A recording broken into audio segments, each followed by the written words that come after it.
자, 오늘부터 컴팩트 강의를 시작을 하겠습니다. 컴팩트 강의는 14회로 예상이 되어 있는데요. 우리 앞에서 기본 강의는 24회로 마무리를 했습니다. 그래서 이번에 컴팩트 강의는 좀 더 이제 짧게 압축해가지고 하는데, 좀 더 심한 내용이 나올 수도 있고요. 그 다음에 시험하고 이렇게 크게 관계가 없는 부분들은 좀 이렇게 쳐내가면서 자, 강의를 진행하도록 하겠습니다. 자, 먼저 첫 번째 단원 생명의 화학이라는 단원인데, 자, 소단원으로 자, 지금 여기 보시는 것처럼 생명의 탐구, 생명체 화학적 구성하고 물에 대한 거, 그 다음에 이제 생체 고분자에 대한 거, 이렇게 세 개의 단원으로 구성이 되어 있습니다. 자, 먼저 첫 번째 내용부터. 자, 지금 여기 보시면 생명의 탐구 단원인데, 자, 우리 생물의 특성을 크게 두 가지로 나누죠. 자, 두 가지로 구별을 해서, 자, 먼저 첫 번째가 우리 그 개체 유지의 특성. 자, 말 그대로 생명을 유지하는 데 필요한 여러 가지 특성들입니다. 생명체로서 어떤 생명을 유지하면서 살아가는 과정. 자, 그 다음에 이제 종족 유지의 특성이다 그러면 자손을 남기고 똑같은 종의 자손을 남길 수 있는 그런 방법. 그래서 크게 이렇게 두 개로 구별을 하는데, 저 개체 유지의 특성은 모든 생물은 세포로 구성이 됩니다. 세포로 구성이 되어 있고, 자, 그 다음에 이 세포 하나하나가 정상적으로 살아갈 수 있어야 내가 살아갈 수 있거든요. 자, 그래서 이 세포가 살아가기 위해서는 세포 내부에서 끊임없이 물질 대사가 일어나야 되고, 그리고 항상 우리는 살아가는 과정이 독립적으로 혼자 살아가는 게 아니라 환경에 적응하면서 살아갑니다. 그러다 보니까 이런 외부 환경의 어떤 변화를 자극이라고 하고, 항상 그거에 대해서 우리는 항상성을 유지하거나 반응을 나타내줘야 생명 활성을 유지할 수가 있습니다. 자, 그런 개념이고, 자, 그리고 수정란에서부터 시작해서 개체가 만들어지는 과정까지를 발생이라고 하고요. 자, 그 다음에 생장이라는 과정은 자, 어린 개체가 점점점 자라서 성체 개체가 되는 과정. 자, 그걸 이제 우리가 생장이라고 하고요. 자, 그래서 요 네 가지 큰 제목으로 이제 네 가지를 잡았는데 뒤쪽에서 자세히 설명을 할 거고, 자, 그리고 요게 이제 개체 유지의 특성이라면 그 아래쪽에 있는 요 부분이 자, 종족 유지의 특성. 자, 생식과 유전, 그 다음에 적응과 진화까지 포함해서. 자, 그럼 먼저 우리 세포부터 시작을 한번 해봅시다. 자, 세포는 슐라이덴이라든지 그런 여러 생물학자들이 연구를 했을 때, 자, 모든 생명체는 세포로 구성되어 있다는 걸 알아냈습니다. 그걸 이제 세포설이라고 부르는데, 자, 이 세포 하나하나가 자, 존재를 하고 있기 때문에 어떤 생명이 유지가 될 수 있는 겁니다. 그래서 자, 지금 요 그 나와 있는 내용, 좀 중요한 내용. 자, 세포라고 하는 거는 생명을 이루는 구조적인 기본 단위로 작용을 할 수도 있고, 자, 그 다음에 생명 활동이 일어날 때 작용하는 자, 기능적인 기본 단위로 작용을 합니다. 이렇게 두 가지 꼭 좀 기억을 해두시고, 자, 그 다음에 우리 이 세포라고 하는 게 기본적으로 다른 어떤 여러 가지 물질이 섞여 있는 상태하고 조금 다른 게 세포막으로 둘러싸여져 있습니다. 세포막으로. 그래서 자, 내부에 어떤 물질을 담고 있을 수 있고, 외부 환경으로부터 자, 내부의 어떤 독자적인 환경 상태를 유지하면서 살아갈 수 있는 그런 형태. 자, 그래서 기본적으로 이제 세포로 되어 있는데, 자, 우리 생물을 구성하는 단계에 따라서 단세포로 된 게 있고 다세포로 된 게 있고요. 그 다음에 이제 군체 생활을 하는 게 있는데, 지금 이 단세포 생물 같은 경우는 하나하나가 독립적인 생명체입니다. 자, 그러면 각각의 독립적인 생명체들이 모여가지고 군체를 형성할 수가 있어요. 단세포 생물들이 모여서. 그럼 그때 형성된 군체에서 만약에 내가 일부를 떼어냈을 때, 자, 각각이 독립된 생명체가 잠깐 어떤 필요에 의해서 모였다가, 자, 내가 분리를 하게 되면 어때요? 독립된 생명체이기 때문에 잘 살아갑니다. 그죠? 자, 근데 이 다세포 생물이라고 하는 거는 분화가 되어 있습니다. 분화가. 그래서 지금 여기 이게 떨어져 있네요. 자, 분화가 되어 있기 때문에, 자, 이 분화라는 게 뭡니까? 서로 기능을 나눈다라는 얘기예요. 자, 모든 걸 하나의 세포가 모든 걸 다 하지 않고, 자, 할 수 있지만 이건 네가 해. 자, 요거는 네가 해. 자, 그래서 여러 개로 나눠 가지고 통합적으로 작용을 하게 만든 게 다세포 생물이에요. 자, 그러다 보니까 자, 어떤 몸의 일부가 떨어져 나갔을 때 이 떨어져 나간 부분은 죽어버릴 경우가 굉장히 많고요. 그 다음에 그걸 잃어버리고 났을 때 이 본체가 살아갈 수 있느냐, 그것도 쉽지가 않습니다. 자, 예를 들어서 우리 심장 같은 경우, 우리 몸을 구성하고 있는 세포로 구성이 되어 있는데, 유전 정보는 우리 피부 세포나 똑같습니다. 똑같은데 만약에 심장이 내 몸에서부터 빠져나간다면, 자, 나도 죽고 심장도 죽어버리는 거죠. 자, 이런 걸 우리는 서로 분화가 돼가지고 연계된 어떤 생명 활성을 유지하기 때문에, 이런 다세포 생물 같은 경우는 자, 이런 단세포 생물의 모임인 군체하고는 구별을 하는 겁니다. 아시겠죠? 자, 그다음에 이제 생물의 구성 체계. 자, 이 생물의 구성 체계는 기본적으로 생명을 유지하기 해야 되기 때문에 하나의 개체는 지금 이렇게 빨강색으로 표현을 해놨습니다. 빨강색으로. 그래서 세포, 조직, 기관, 개체 이렇게 네 단계를 거쳐가지고 어떤 생명체 하나를 구성을 하고요. 자, 그리고 이제 요게 우리 생물에서 다루는 그런 전체 어떤 범위입니다. 그래서 먼저 지금 이 세포를 구성하고 있는 여러 가지 물질들 있잖아요. 그래서 분자에 대한 걸 앞부분에서 조금 다룰 거고요.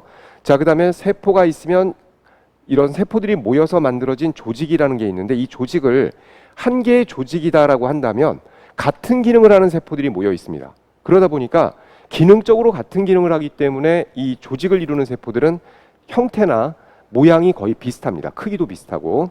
자, 그리고 이제 이런 조직들. 자, 우리 동물을 구성하는 조직은 크게 네 가지가 있죠. 우리 상피 조직, 피부 조직 같은 상피 조직이 있고 근육 조직, 결합 조직, 그리고 신경 조직. 자, 이게 네 가지가 이제 기본 조직이 되는데 그런 조직들이 모여 가지고 하나의 기관을 이룹니다. 그러면 간단하게 우리 위를 설명을 하게 되면 위에 근육 조직이 있습니다. 그리고 표면을 이루고 있는 상피 조직이 있고요. 신경이 연결돼 있고. 자, 그리고 결합 조직이 있어서 혈액 같은 것도 공급하기도 하고. 이렇게. 그래서 자, 여러 조직들이 모여 가지고 만들어진 게 하나의 기관. 자, 그러면 이 기관이라는 게 우리 몸에서 여러 가지 이제 개별적으로 어떤 독립적인 작용을 할 수 있는 어떤 구성 단위가 되겠죠. 자, 그럼 이런 여러 기관들이 모여서 동물 같은 경우는 기관계로 분화가 돼서 개체가 되기도 하고 식물 같은 경우는 조직이 세분화돼서 조직계를 형성하고 기관을 이루기도 합니다. 자, 그 약간의 차이는 있지만 일반적으로 이렇게 네 가지로 하나의 개체를 설명을 하는 거고 그리고 개체들이 모이면 우리가 개체군이라고 하고요. 그 다음에 여러 개체들이 모여서 살아갈 때, 여러 개체군들이 모여서 살아갈 때, 자, 그걸 군집이라고 합니다. 자, 여기까지가 우리가 생물이에요. 자, 그리고 자, 이걸 넘어가면 이제 생물이 살아가는 환경까지 고려해서 더 커다란 어떤 집합체 생태계라는 게 있습니다. 자, 여기 이제 거의 마지막 부분에 가서 이제 이걸 다루게 될 겁니다. 자, 생명체 구성 체계에 대한 거 나와 있고요. 자, 그다음에 이제 용어에 대한 부분인데 자, 이건 이제 창발적 특성하고 이제 환원주의에 대한 거. 자, 이거는 간단하게 좀 보고 넘어갑시다. 자, 우리 창발적 특성이라고 하는 거는 자, 간단한 예를 하나 들었는데 지금 이런 신경세포라고 하는 거, 뉴런이라고 하는 거 다들 아시죠? 근데 자, 그 뉴런들이 모여가지고 만들어진 어떤 복합체 구조가 우리 뇌입니다. 그러면 뉴런들의 어떤 기능을 연구할 때는 자극의 전도나 전달, 그 다음에 신경물질의 분비, 그리고 이제 신경 전도를 통해서 뭔가 근육을 통제한다든지 자, 그런 정도까지는 우리가 해석을 할 수가 있는데 기억이라든지 그 다음에 그 어떤 판단이나 그런 여러 가지 것들 자, 그런 부분들은 신경세포를 연구하는 어떤 하위 단계의 연구를 가지고는 자, 알아볼 수가 없는 그런 것들이에요. 근데 자, 이런 신경세포들이 모여서 자, 기억이라든지 여러 가지 뭐 고등 정신작용 같은 걸 하는 거 자, 그런 걸 우리는 뭐라고 한다? 창발적 특성이라고 표현을 합니다. 아시겠죠? 자, 그다음에 이제 환원주의라는 건 뭐냐 하면 어떤 복잡한 시스템을 우리가 이해하기 위해서는 자, 이걸 단순화시켜 가지고 요거에서 어떤 원리를 찾아내서 그걸 좀 더 복잡한 곳에다가 적용시키는 겁니다. 자, 그래서 생물학을 연구하는 방법 중에 한 가지인데 자, 아주 기본적이고 단순한 것들에 대한 연구를 통해서 좀 더 큰 것들을 알아내는 거. 자, 그게 이 왓슨하고 크랙이라는 사람이 그 두 사람이 연구를 해가지고 DNA의 어떤 분자 구조를 알아냈잖아요.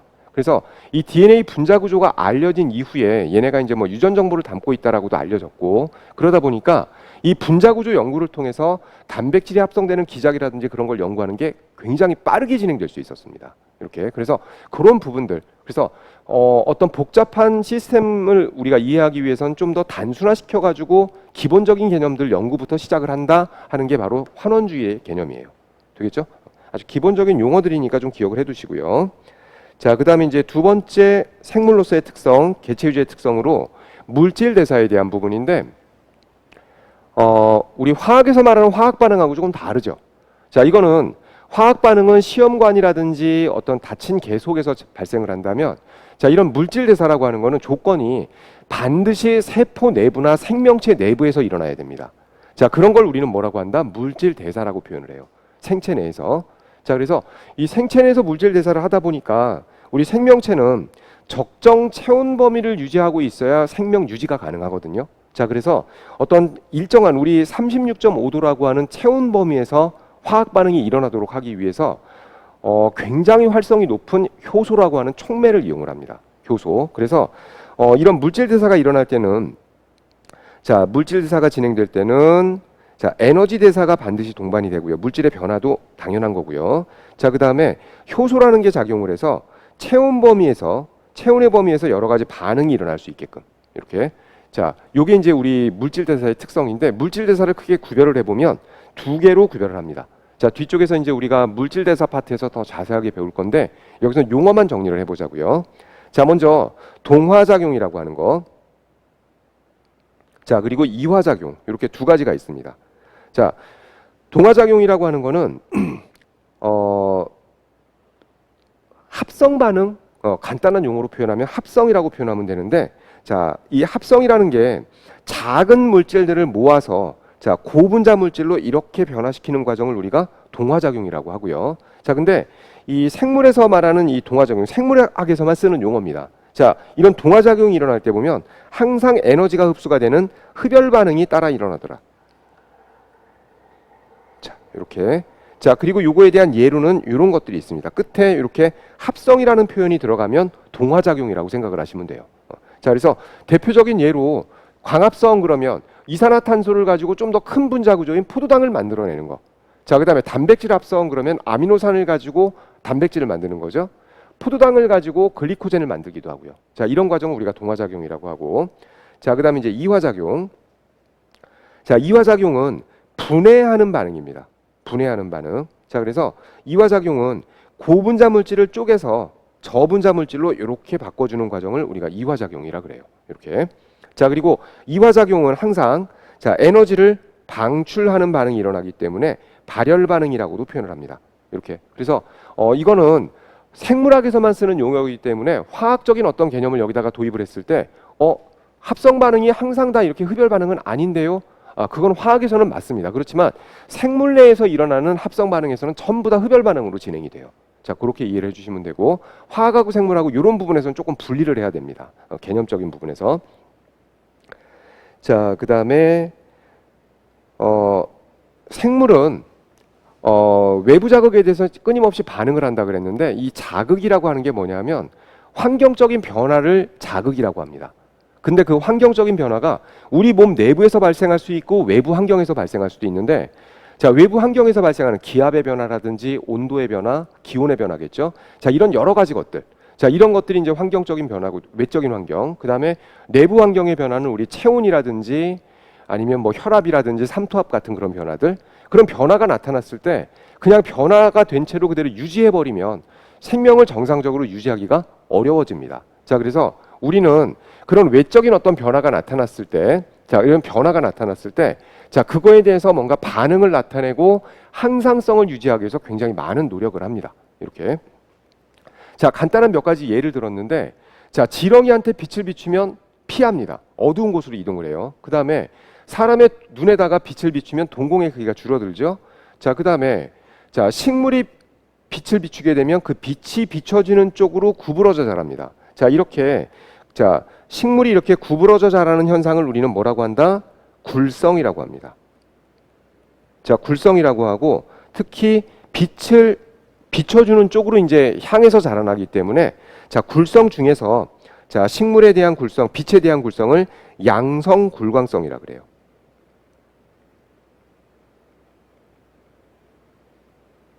이렇게. 자, 요 지렁이에 대한 부분을 이제 간단하게 얘기를 하면 지렁이는 빛을 피한다 그랬죠. 그래서 같은 용어로 정리를 하면 빛을 피하는 거기 때문에 양성이 아니라 음성이 되고요. 자, 그 다음에 자, 구부러져 자라는 걸 굴성이라고 표현한다면 지렁이는 옮겨가잖아요. 이동을 하기 때문에 자, 굴주성이라고 합니다. 이렇게 주성이라고 해서 이제 이동한다라는 뜻입니다. 이렇게. 그래서 양성 굴주성. 자, 이런 표현. 그래서 자, 이렇게 굴주성이라는 표현은 조금 애매하긴 하네요. 이건 지워버릴게요, 그냥. 이렇게. 그래서 양성 굴광성이라는 건 우리 식물할 때 또 나오니까 이거 봐두시고. 그래서 이런 부분이 자, 지금 빛에 대한 반응을 지금 몇 가지를 얘기를 한 겁니다. 자, 이게 자극에 대한 반응에 대한 거고.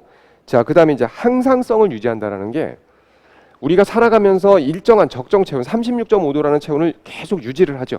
바깥쪽 기온이 뭐 10도가 됐든 5도가 됐든 40도가 됐든 관계없이 거의 내 체온은 일정하게 유지가 됩니다. 근데 이제 그 체온의 범위를 내가 조절하는 능력을 벗어날 정도로 큰 변화가 나타났을 때는 체온도 분명히 변합니다. 근데 그 체온이 변하게 되면 죽을 수 있습니다. 저체온증으로 사망하기도 하죠. 그다음에 이제 너무 고온이 지속이 되다 보면 열사병이라고 해서 체온이 너무 올라가서 사망할 수도 있습니다. 이렇게. 그래서 우리는 살기 위해서는 적정 체온을 유지를 해야 되는데, 자, 그렇게 이제 뭔가 일정하게 유지하는 걸 우리는 뭐라고 한다? 항상성이라고 표현을 합니다. 항상성. 그래서 자, 이 항상성을 유지한다는 건 뭔가 일정하게 유지한다라는 의미예요. 자, 그러면 이렇게 유지하기 위해서는 뭔가 조절을 해야 되는데, 우리가 이걸 조절을 할 때는 항상 자, 여기에 나와 있는 신경계하고 내분비계를 통해서 조절을 합니다.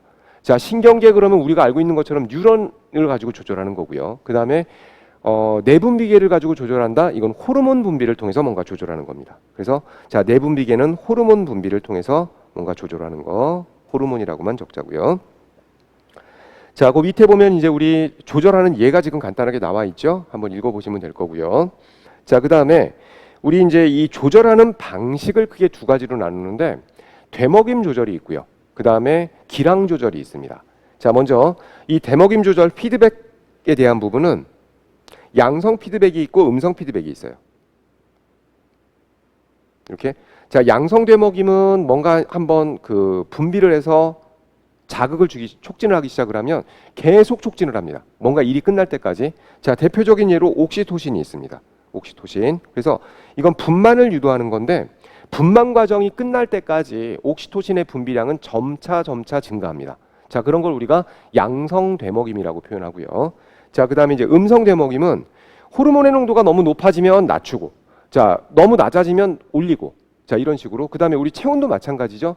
체온이 올라간다 그러면 낮춰주고요. 자, 너무 낮아졌다 그러면 다시 올려주고, 이런 조절. 자, 그래서 뭔가 지금 현재 상황에 대해서 반대로 조절하는 거, 그걸 음성 되먹임이라고 하는데, 이런 음성 되먹임을 통해서 뭔가 일정한 농도를 유지하거나 일정한 온도를 유지하거나, 자, 일정하게 유지하는 데 기여하는 겁니다. 자, 요게. 자, 그래서 보통 이런 음성 되먹임에 대한 거 호르몬의 예를 든다면 티록신 같은 게 있습니다. 여기에는 이화작용을 촉진하는 호르몬이죠. 티록신의 분비 조절 같은 경우는 음성 되먹임, 옥시토신의 분비 조절은 양성 되먹임. 자, 그다음에 이제 기량 조절이라고 하는 거, 기량 작용이라고도 하는데, 요 부분은 서로 반대 기능을 하는 거 두 가지가 동시에 작용을 합니다. 자, 그래서 우리 혈당량을 조절할 때는 인슐린은 혈당량을 낮추는 작용을 하죠. 자, 그다음에 글루카곤은 혈당량을 높이는 작용을 합니다. 이 두 가지가 같이 작용을 해가면서 일정한 혈당량을 유지하도록 계속 조절을 해나가요. 자, 이렇게 서로 반대 기능을 하는 거 두 가지가 동시 작용입니다. 요거는. 그래서 자, 서로 반대 기능을 하는 신경이 될 수도 있고, 교감 부교감 신경. 자, 인슐린하고 글루카곤 같은 호르몬이 될 수도 있는데, 얘네가 동시에 작용을 해요. 자, 그러면 우리는 뭐라고 한다? 기량 작용이라고 합니다. 이렇게. 자, 그다음에 이제 발생하고 생장에 대한 부분인데, 이것도 뭐 용어 정리가 되겠죠. 자, 앞에서도 잠깐 얘기를 했지만, 발생 그러면 수정란이, 자, 우리 발생이라는 과정은 수정란에서부터 시작을 해서, 자, 정상적인 개체가 되는 겁니다. 개체가 되는 과정. 자, 이거는 세포 분열을 통해서 일어나죠. 자, 세포 분열을 통해서 일어날 거고. 자, 그다음에 이 생장이라는, 바로 밑에 있는 생장이라는 용어는 이런 개체가 자라서, 어린 개체가 자라서 성체가 되는 겁니다. 이렇게. 자, 그래서 이때 이제 어린 개체가 자라서 성체가 되는 과정도 역시 마찬가지로 뭐예요? 세포 분열을 통해서 진행이 됩니다. 이렇게. 자, 그리고 우리 사람 같은 경우에는 청소년기에 들어가면 2차 성징이 발현되면서 성적으로 성숙한다라는 표현을 쓰잖아요. 그래서 자, 이렇게 몸이 자라는 과정에서 자, 이제 성체가 됐다가 성체 중에서 일부 성체는 자, 일부 성체는 자, 번식을 할 수 있는 번식 능력을 획득을 합니다.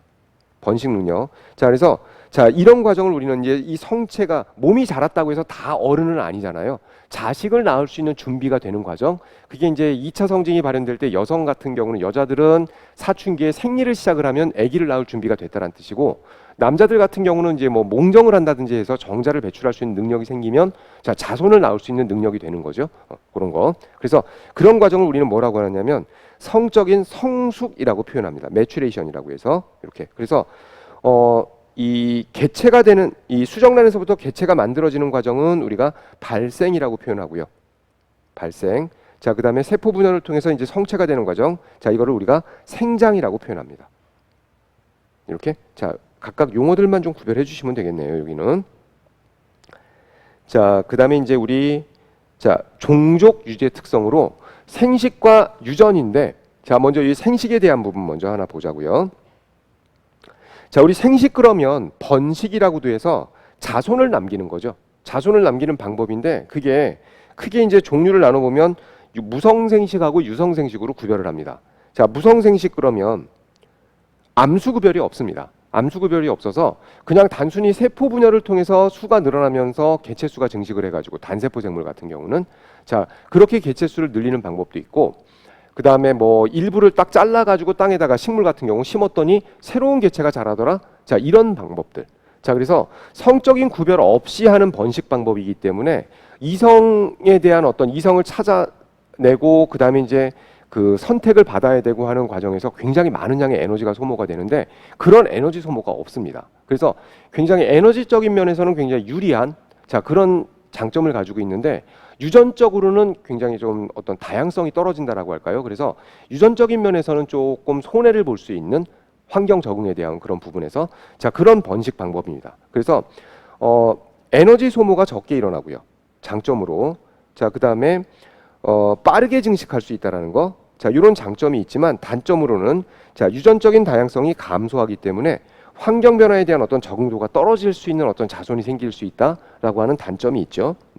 자, 종류로 보면 자, 포자법. 포자를 만들어서 번식하는 방법이고요. 이분법. 자, 단순한 세포 분열을 하게 되면 증식하는 겁니다. 대장균 같은 거. 자, 그다음에 출합법이라고 하는 거는 어린 개체를 몸에 붙여가지고 몸에서 일부에서 어린 개체를 자라게 만듭니다. 자, 그리고 얘가 똑 떨어져 나가서 독립적인 생활을 해요. 유전적으로는 동일합니다. 이렇게. 자, 그런 걸 우리가 출합법이라고 하는데 이 출합법에 대해서는 어떤 생물들이 출합법을 하는지 좀 기억을 합시다. 효모, 히드라, 말미잘, 산호 같은 애들. 자, 이런 애들이 출합법을 통해서 번식을 할 수도 있고 그 다음에 이제 뭐 산호나 말미잘 같은 경우는 유성생식을 하기도 합니다. 이렇게. 자, 그 다음에 이제 영양번식이라고 하는 게 아까 잠깐 얘기했던 식물들. 자, 몸의 일부를 떼어내가지고 심었더니 또 다른 생물체가 자라나더라. 자, 그게 이제 영양번식이라고 하는 방법이에요. 자, 기억을 해두시고. 자, 그 다음에 유성생식. 자, 요거는 자, 암수구별이 있습니다. 자, 그러다 보니까 암컷을 찾아가야 돼요. 자, 근데 찾아갔는데 암컷이 나를 선택을 안 해주면 나는 헛걸음한 거죠. 자, 그래서 이 유성생식이라는 방법은 굉장히 이제 그 짝짓기 하는 과정이라든지 그런 여러 가지 면에서 보면 무성생식에 비해서 에너지 소모가 굉장히 큽니다. 에너지 소모가. 자, 그래서 여러 가지 면에서 이제 불리하기는 한데 우리가 이제 요 유성생식을 하는 개체들이 굉장히 많이 번성을 하고 있고 지구 생태계에서 상당히 많은 어떤 그 포션을 차지하고 있다라는 개념에서 유전적인 다양성이 더 큰 영향을 주지 않을까. 에너지적인 면에서라든지 여러 면에서 불리하긴 하지만 자, 그런 해석 방법이 있습니다. 그래서 이 부분에서는 유전적인 다양성이 높은 자, 이게 증가하기 때문에 환경 변화에 대한 어떤 적응도가 높은 자손을 만들 수 있다라는 어떤 개념이고요. 그다음에 이제 여기 추가적으로 우리가 좀 알아뒀으면 하는 개념이 뭐가 있느냐면 유성생식을 할 때는 과정 자체가 반수체 생식세포 정자나 난자를 말하는 겁니다. 그래서 여기는 정자나 난자를 말하는 건데 자, 정자 또는 난자가 만나서 수정이라는 과정을 통해서 이제 그 접합자를 만들거든요. 그래서 자, 수정을 통해서 만들어진 이런 접합자들은 분열할 수 있습니다. 세포 분열을 할 수가 있는데 자, 이 반수체에 해당하는 생식세포 자, 얘네들은 분열 능력이 없습니다. 이렇게. 그래서 자, 생식세포 우리 정자나 난자 같은 이런 생식세포들은 분열하지 않습니다.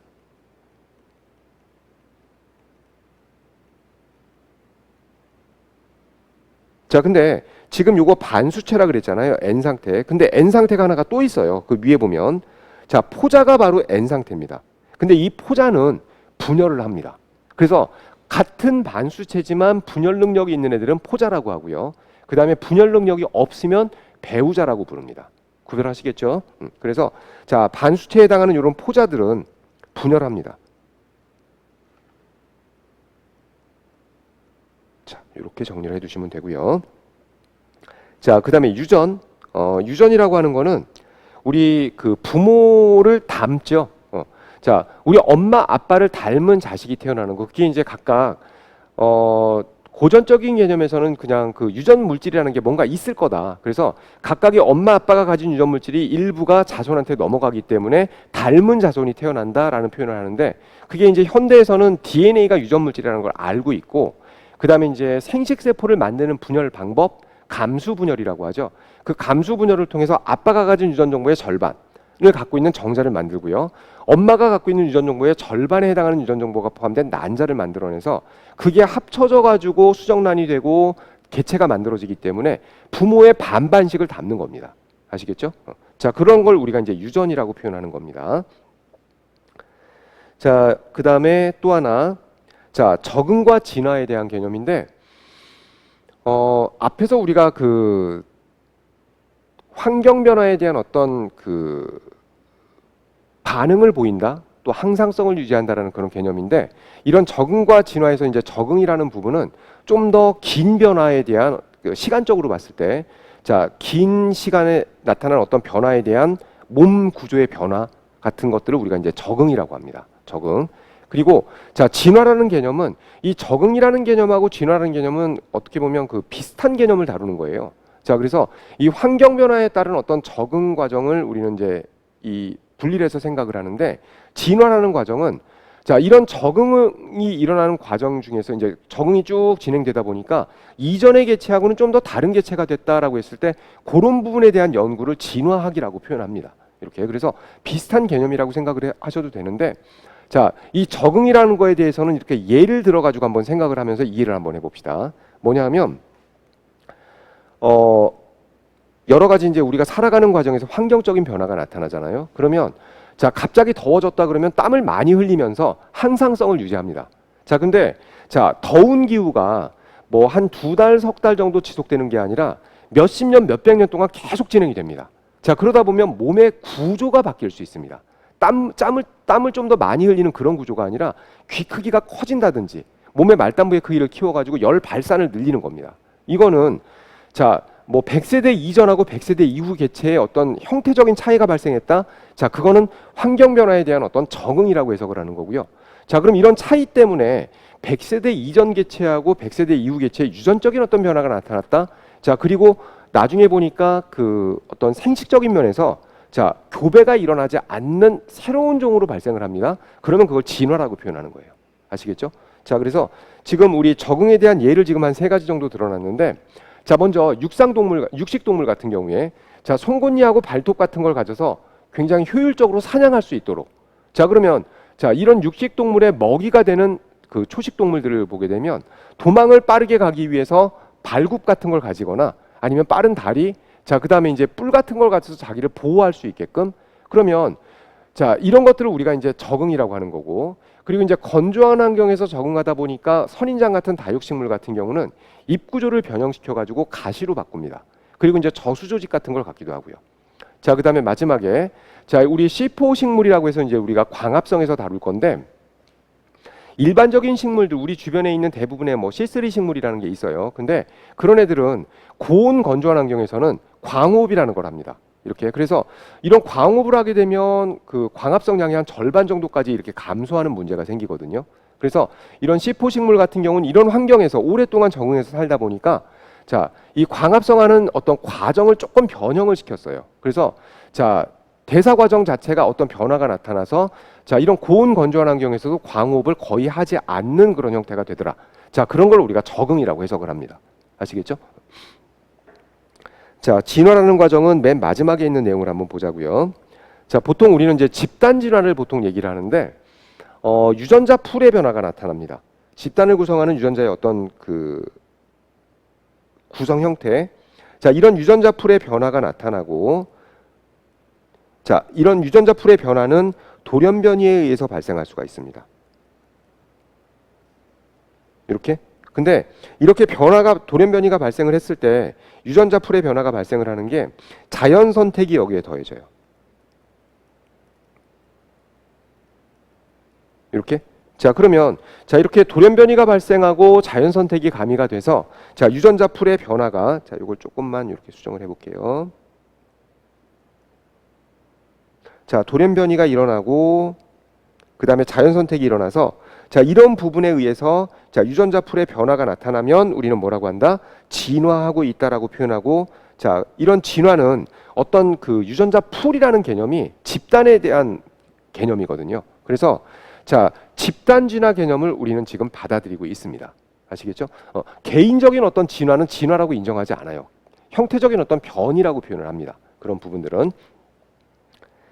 자, 여기까지가 이제 우리 기본적인 개념들을 다뤘고요. 자, 그다음에 이제 요 탐구 방법에 대해서, 과학적인 탐구에 대한 거 얘기를 할 겁니다. 그러면 먼저 우리 생명과학의 특성에 대한 거 몇 가지를 정리를 하는데, 자, 요 부분은 뭐 기본적인 부분이니까 간단하게 짚고 넘어가 봅시다. 자, 우리 요게 지금 뭐 해부학부터 시작해서 분자생물학까지, 자, 요게 요 분자생물학이라는 파트는 이제 최근에 들어간 거라고 보시면 돼요. 그렇죠. 뭐 최근이라고 해도 뭐 1950년대부터 시작을 한 거기 때문에 자, 아주 최근은 아니죠. 자, 근데 요 부분들이 이제 이런 것들이 이제 우리 클래식한 우리 생물학에서 다루는 어떤 파트가 되는 거고요. 근데 이제 이런 것들이 자, 실제로 우리 생물학에서만 관심을 가지고 다루는 부분들이 있었는데 이런 게 이제 다른 학문 분야하고 연계가 되다 보니까 자, 통합적인 어떤 특성을 나타냅니다.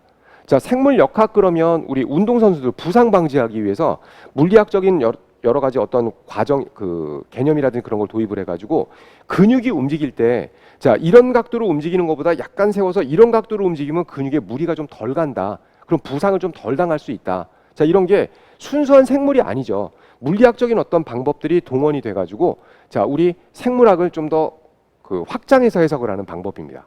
자, 컴퓨터의 도움을 받은 생물 정보학. 그다음에 이제 우리 분자 생물학의 도움을 받아서 이제 유전공학이라는 게 자, 여러 가지 화학적인 방법이라든지 그런 걸 통해서 자, 새로 개발이 된 거죠. 그래서 GMO 작물 같은 게 의외로 우리 주변에 굉장히 많습니다. 유전자 변형 식물들.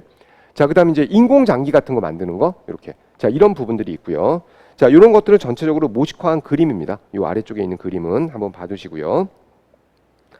자, 이제 요 탐구 방법인데 탐구 방법은 크게 귀납적인 탐구 방법이 있고 연역적인 탐구 방법이 있습니다. 자, 우리는 연역적인 탐구 방법에 집중할 겁니다. 자, 먼저 간단하게 귀납적인 방법을 보고 넘어갑시다. 자, 귀납적인 방법은 여러 가지 일반적인 자료들을 모아가지고 뭔가 큰 어떤 그 개념을 만들어가는 그런 과정들. 그래서 먼저 탐구 순서는 자연현상을 관찰을 해서 어떤 주제를 선정을 합니다. 문제가 제시가 이제 문제점이 인식이 되면 그 문제를 해결하기 위한 어떤 자, 문제를 제시를 하겠죠. 문제 제시 단계. 자, 그리고 관찰 방법이랑 절차를 고안을 하고요. 관찰을 합니다. 그럼 이제 관찰을 통해서 여러 자료들이 이제 모이겠죠. 모이면 관찰 결과를 해석을 해서 자, 최종적으로 어떤 결론을 이끌어내는 겁니다. 이렇게. 그래서 간단하게 정리를 한다 그러면 일반적인 사실들을 모읍니다.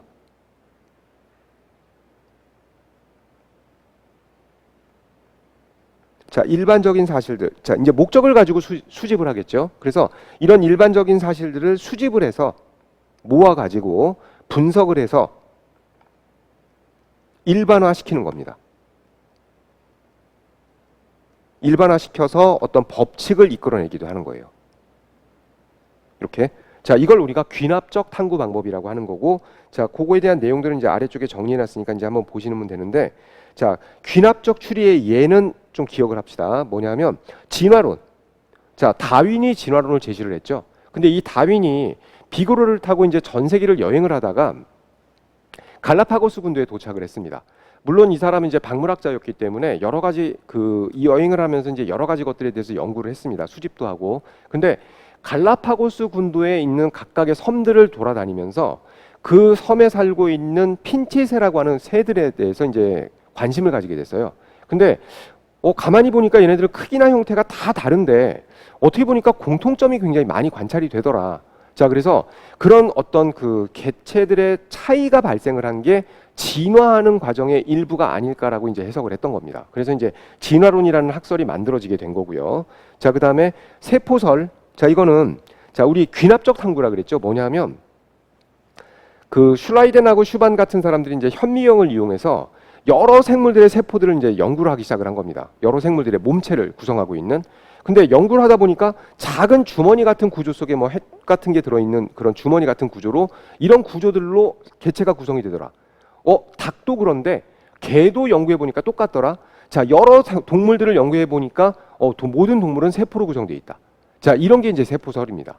자, 그다음에 이제 식물을 연구하는 사람들은 식물 종류마다 자, 전부 다 세포로 구성이 되어 있더라. 이게 식물을 구성하는 것도 세포로 되어 있구나. 그래서 모든 생물은 세포로 되어 있다라는 게 바로 이제 세포설이라고 하는데, 그런 세포설이 여러 생물들의 세포들을 연구하다 보니까 하나의 통합적인 어떤 일반화된 어떤 그 법칙이 만들어진 거죠. 이렇게.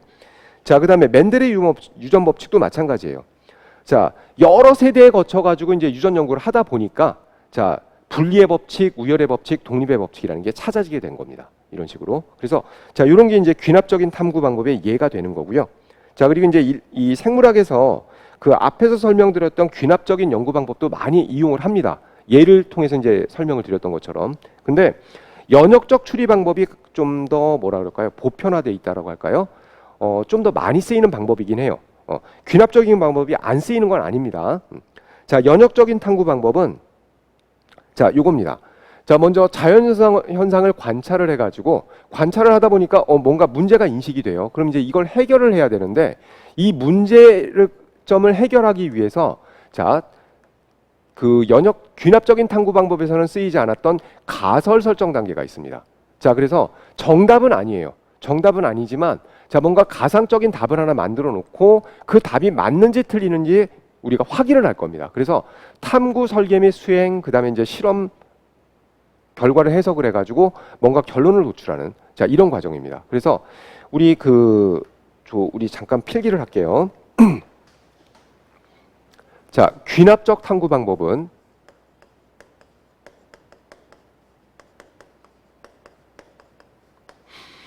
자, 여러 가지 사실들을 자, 내가 이제 목적을 가지고 그 소트를 하겠죠. 그래서 이제 모아 가지고 자, 이런 것들은 사실들을 모아서 분석을 합니다. 자, 분석 과정을 통해서 최종적으로 어떤 일반화시키게 되면 자, 법칙화하는 거죠. 이렇게. 자, 이렇게 진행되는 연구 과정을 우리가 이제 귀납적 탐구라고 하고요. 자, 연역적 탐구는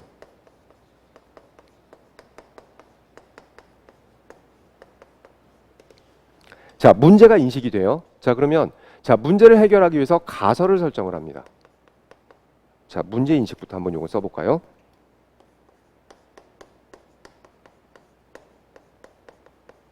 자, 문제가 인식이 되면 가설을 설정을 하고요.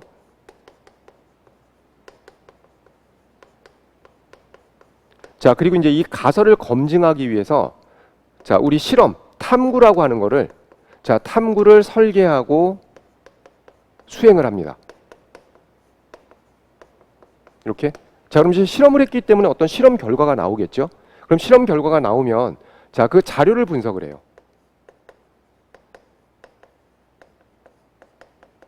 이렇게.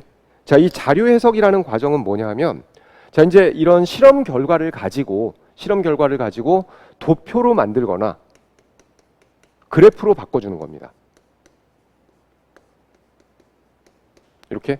자, 그러면 이렇게 도표나 그래프로 바꾼 상태에서 자, 이렇게 바뀌게 되면 뭔가 내가 아직 측정하지 않은 부분에 대해서 예상을 할 수가 있겠죠. 그죠? 자, 그렇게 이제 진행을 할 수도 있고. 그래서 자, 이런 자료 해석을 통해서 결론을 도출을 합니다. 자, 결론을 도출을 하는데 이 결론이라는 게 뭐냐면 앞에서 내가 만들었던 가설이 맞았다 틀렸다를 확인하는 거예요. 자, 그러면 만약에 가설이 맞았다 그러면 어떻게 하면 돼요? 자, 이 가설이 맞았기 때문에 자, 일반화 시켜가지고 법칙화하면 됩니다.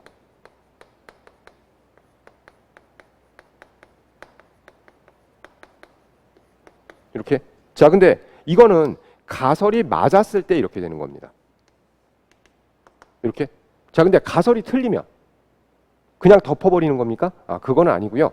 자, 이제 결론 도출 단계에서 만약에 가설이 잘못됐다, 오류가 발생을 했다, 틀렸다라고 판단이 되면, 자, 여기서 다시 어디로 돌아가? 자, 가설 설정 단계로 다시 돌아갑니다.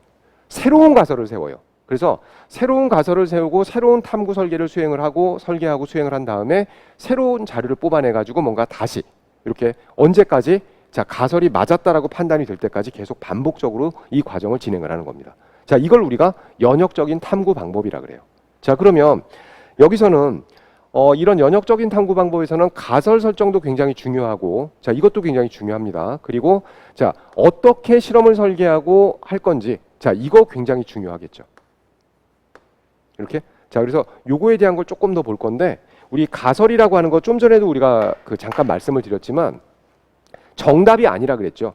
자, 그렇지만 내가 여러 가지 자료들을 분석을 통해 가지고 가장 정답에 가까운 근사한 형태의 어떤 잠정적인 답을 만들어내는 겁니다. 자, 그래서 이 가설을 만들 때, 자, 조작변인, 아직 우리가 배우지 않은 용어입니다. 조작변인하고 종속변인 요 두 가지를 이용해서 좀 긍정적인 표현으로 많이 만들어요, 가설은. 그래서 이렇게 만들어진다라는 거 하나 기억을 해두시고, 자, 그 다음에 이 탐구를 진행하는 과정에서, 설계하고 진행하는 과정에서 반드시 대조 실험해야 되고요. 요거 예를 들 겁니다. 그래서 실험군이랑 대조군이라는 개념이 나타나고요. 그 다음에 변인이라고 하는 거. 자, 독립변인이 있고 종속변인이 있는데, 이 독립변인 속에 보면 조작변인하고 통제변인이라는 개념이 들어갑니다. 자, 각각에 대한 걸 좀 얘기를 할게요. 자, 먼저 이 변인에 대한 걸 먼저 얘기하고 갑시다. 자, 이제 이 변인 중에서 독립변인, 그러면 내가 이제 실험할 사람이다 그러면 실험을 할 사람이, 자, 내가 주관적으로, 자, 이걸 하자.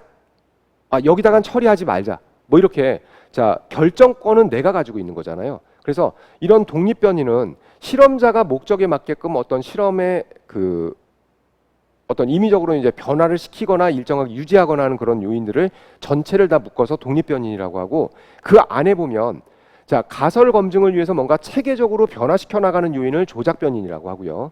그 다음에 통제변인은 뭔가 일정하게 유지하는 거. 자, 온도라든지 pH라든지 그런 부분들, 그런 걸 우리가 통제변인이라고 그래요.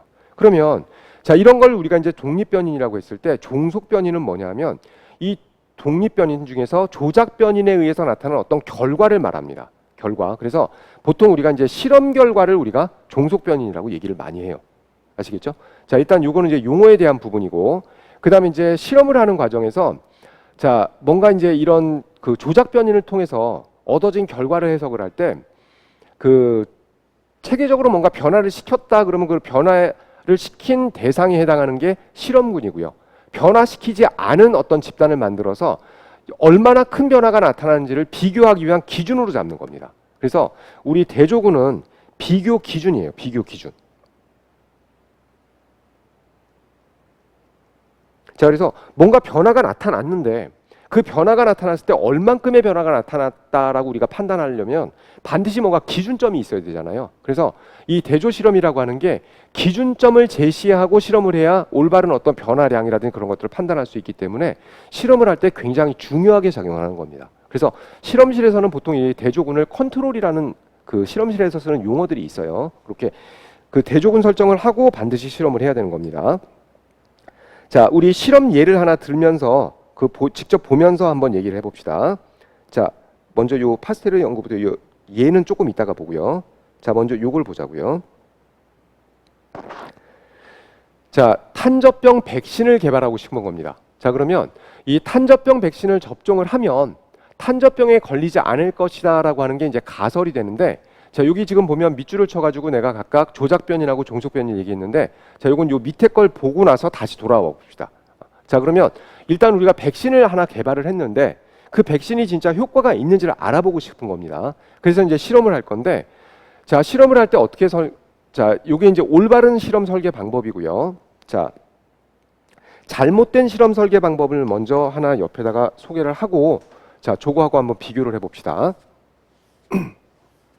자, 지금 내가 실험실에서 사용할 수 있는 어떤 금액이 있겠죠. 자, 그래서 양을 가지고 이제 실험을 할 건데, 양을 100마리를 살 돈이 있는 겁니다.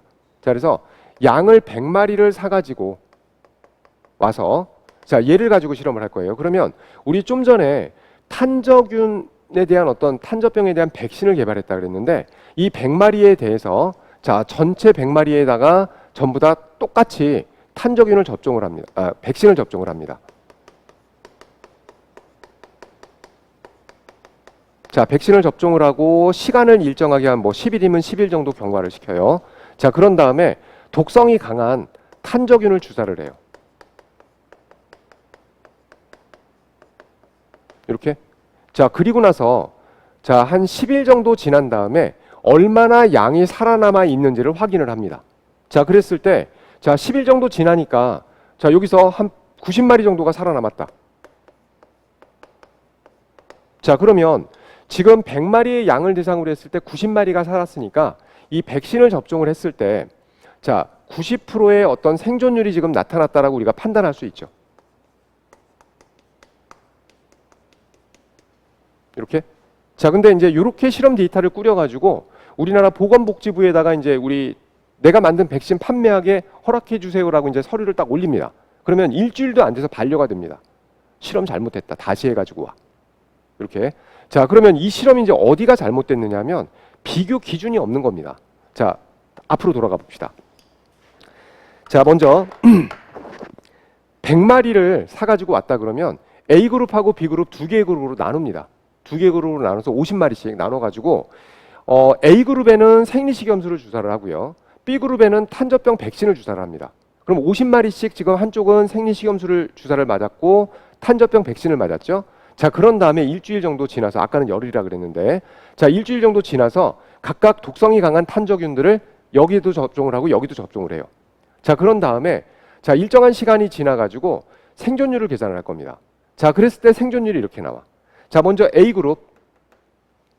자, 생리식염수만 접종을 했을 때 4마리가 살아남았습니다. 그러면 이 4마리는 뭡니까? 자, 이 4마리는 자연 치유가 된 거죠. 아이고. 자, 자연 치유가 된 거. 이렇게. 자, 그러면 지금 이 50마리 중에서 49마리가 B그룹에서는 생존을 했어요. 백신을 주사하니까.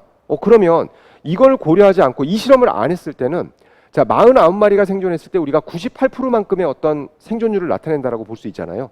그죠? 근데 자, 대조군 실험을 하지 않았을 때는 98%가 생존율인데 대조군 실험을 하게 되면 자, 이렇게 4마리 자연적으로 이제 치유가 된 거죠. 그러면 이 49마리 중에서 4마리 정도의 비율로 자연 치유가 된 애들이 섞여 있을 수 있다는 뜻입니다.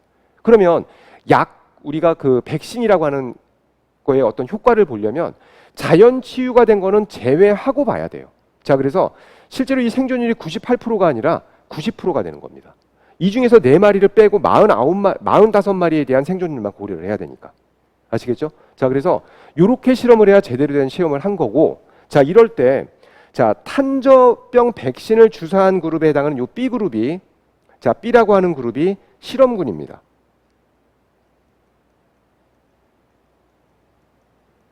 이렇게 자, 실험군이 되는 거고 자, 그러면 이 A그룹은 뭐가 될까? 자, 비교 기준이죠. 뭔가 기준점을 제시하는 거야. 그래서 자, 일단은 뭐 탄저병에 대한 어떤 백신을 주사한 그룹에서 살아남은 개체가 있을 때 이 개체들 중에서 일부는 자연 치유가 된 애가 있다. 그럼 그 자연 치유가 과연 얼마나 될까라고 하는 기준을 제시하는 거 바로 그게 대조군. 식염수를 주사한 그룹. 자, 그다음에 자, 앞에서 우리가 이제 조작 변이랑 그런 거 몇 가지를 얘기를 했는데 여기서 조작 변이는 자, 탄저병 백신을 자, 주사했다 안 했다 요 주사 여부입니다. 이게 조작 변이냐. 자, 그래서 우리 B그룹에다가 탄저균을 주사할 거다. 나는 A그룹에다 주사할래. 그리고 식염수를 B그룹에다가 줄 거야. 자, 이건 내 맘대로 하는 거잖아요. 자, 그래서 이렇게 어떤 탄저병 백신의 효과를 알아보기 위해서 체계적으로 변화시키는 요인에 해당하는 게 바로 이 조작 변이이 되는 거고 그 다음에 이 A그룹의 양하고 B그룹의 양을 키울 때 자, 양의 종류나 연령이나 건강 상태 그 다음에 뭐 우리 그 사육 환경 같은 거 먹이 같은 거 자, 그런 모든 것들은 일정하게 유지해야 되겠죠. 그리고 백신을 주사하는 양하고 그 다음에 식염수를 주사하는 양은 똑같아야 됩니다. 각각 1mm씩 주사한다. 자, 똑같이 1mm씩. 그 다음에 A그룹이나 B그룹이나 탄저균 주사할 때도 역시 마찬가지로 같은 약만큼 주사를 해야 돼요. 그래서 뭔가 일정하게 유지해야 되는 그런 요인들을 우리는 전체를 뭐라고 한다? 통제 변인이라고 하고, 그런 통제 변인을 직접 수행하는 어떤 과정은 변인 통제라는 표현을 쓰기도 해요. 이렇게. 자, 그다음에 이제 종속 변이는 뭐냐면, 자, 얼마나 살아남았는지 또는 탄저병이 발병을 해가지고 죽었는지의 여부, 그래서 실험 결과에 해당하는 겁니다. 이렇게. 자, 그러면 이렇게 이제 실험을 했을 때가 이제 올바른 실험이 되는 거고, 그래서 반드시 대조군 실험을 해야 어떤 올바른 결과를 얻을 수 있고 실험의 객관성을 인정받을 수가 있는 겁니다. 아시겠죠? 자, 그럼 이제 위로 다시 돌아가서, 자, 우리 가설을 설정을 할 때는 반드시 조작변인하고 독립변, 종속변인을 가지고 가설을 만든다라고 표현했는데, 자, 이게 바로 그 내용입니다. 자, 탄저병 백신을 접종하고 말고는 내가 마음대로 결정하는 거잖아요. 그래서 이거는 조작변인이라고 볼 수 있는 거고요, 이제. 자, 이제 이거 이해가 되시겠죠? 그래서 탄저병 백신의 접종 여부는 조작변인이고, 탄저병에 걸렸다라는 얘기는 뭐야? 죽었다, 뭐 그런 개념이잖아요. 그래서 생존율 같은 거, 요건 이제 실험의 결과입니다. 그래서 항상 이렇게 우리 그 연역적 탐구 방법에서 가설을 세울 때는 조작변인하고 종속변인을 가지고, 자, 좀 긍정적인 표현을 가지고 이제 요 말을 만드는 겁니다. 그게 이제 가설이에요. 아시겠죠? 자, 여기까지가 이제 우리 그 연역적 탐구의 실제로 예를 하나 들어드린 거고요. 그리고 이제 우리 생물학에서 연역적인 탐구 방법을 통해서 얻어진 어떤 결과물들이 있을 텐데, 자, 그게 바로 파스테르 연구, 백신 연구입니다. 그래서 파스테르 같은 경우는 이 콜레라균에 걸리면 콜레라에 감염되게 되면 닭들도 죽어요. 사람이 죽었던 것처럼. 근데 오랫동안 공기 중에다가 콜레라균을 방치하게 되면 약해집니다. 얘네들이. 그럼 이제 언제 죽을지 모르는 콜레라균이 되는 거야. 자, 이걸 접종한 닭들은, 자, 콜레라를 아주 가볍게 앓고 회복이 됩니다. 자, 그래서 이런 약화시킨 콜레라균을 사람한테 접종하면 어떨까? 자, 실제로 접종을 해보니까 콜레라를 아주 약하게 앓고, 자, 예방을 할 수가 있더라.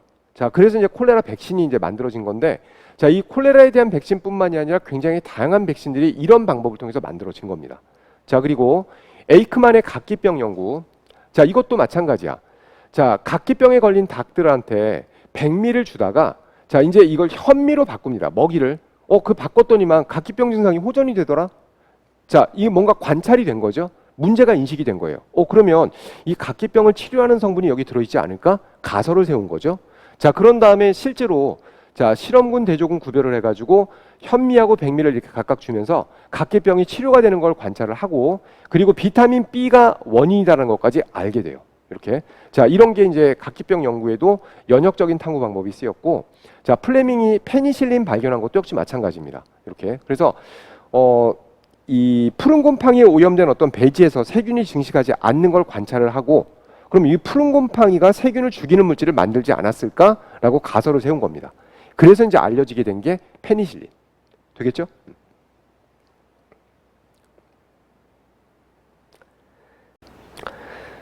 자, 여기서 잠깐 끊고 가죠. 자, 끊고.